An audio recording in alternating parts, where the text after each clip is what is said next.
Ask Mufti Tariq Masoud. بسم الرحمن الرحیم. افطار اذان پر کریں یا وقت پر؟ ساجد عزیز نے امریکہ سے پوچھا ہے، روزہ سورج غروب ہونے کے وقت افطار کرنا چاہیے یا اذان ہونے پر کرنا چاہیے، کیونکہ ان میں 2 منٹ کا فرق ہوتا ہے؟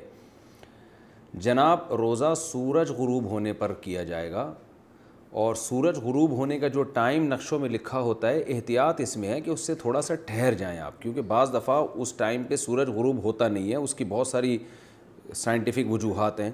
احتیاط اس میں ہے کہ جو ٹائم لکھا ہوا ہے اپلیکیشن میں یا آپ کے پاس کوئی نقشہ ہے، تو اس سے 2 منٹ 3 منٹ آپ بہتر ہے ٹھہر جائیں.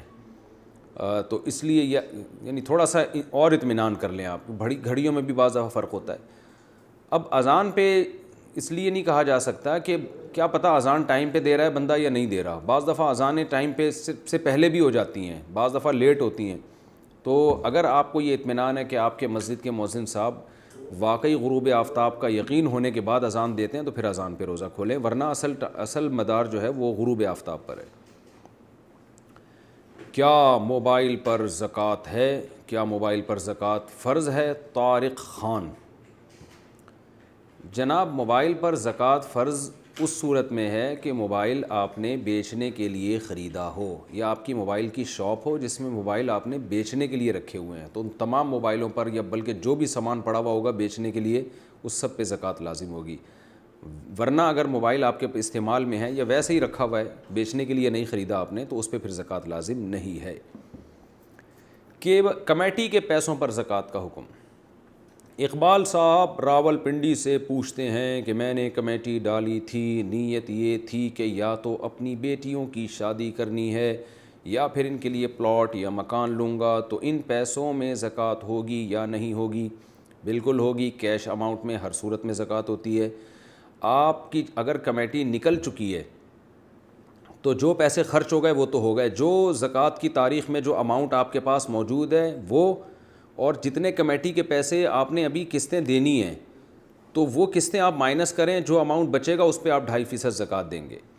اور اگر آپ کی کمیٹی ابھی نہیں نکلی ہے تو جتنی کمیٹی آپ قسطیں جمع کرا چکے ہیں وہ اصل میں لوگوں کو آپ نے قرض دیا ہوا ہے اور وہ آپ نے واپس لینا ہے، تو اس پوری رقم پر آپ کو زکوٰۃ دینی پڑے گی.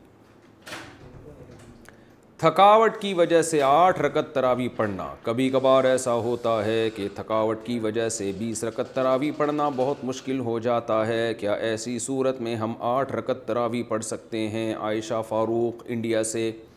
20 رکعت تراویح سنت مؤکدہ ہے، اور سنت مؤکدہ کا حکم یہ ہے کہ بلا وجہ اس کو چھوڑنا یہ قابل ملامت ہے. ایسا شخص اگر بہت زیادہ تھکاوٹ ہے، بہت کوئی مسئلہ ہے یا طبیعت خراب ہے، تو پھر تراویح چھوڑی بھی جا سکتی ہے. بہتر یہ بالکل نہ چھوڑیں، کچھ نہ کچھ تو پڑھ لیں.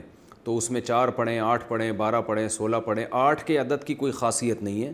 یہ جو بخاری کی حدیث ہے کہ نبی رمضان غیر رمضان میں 8 سے زیادہ نہیں پڑھتے تھے، اس کا تراویح سے کوئی تعلق نہیں ہے جمہور علماء کے نزدیک، بلکہ چاروں فقہا، چاروں اماموں کے نزدیک جو ان کے جو فتویٰ ہے نا، اس سے پتہ چلتا ہے کہ اس کا تراویح سے کوئی تعلق نہیں ہے اس حدیث کا. اور یہ حدیث بخاری ہی کی دوسری حدیث کے خلاف بھی ہے.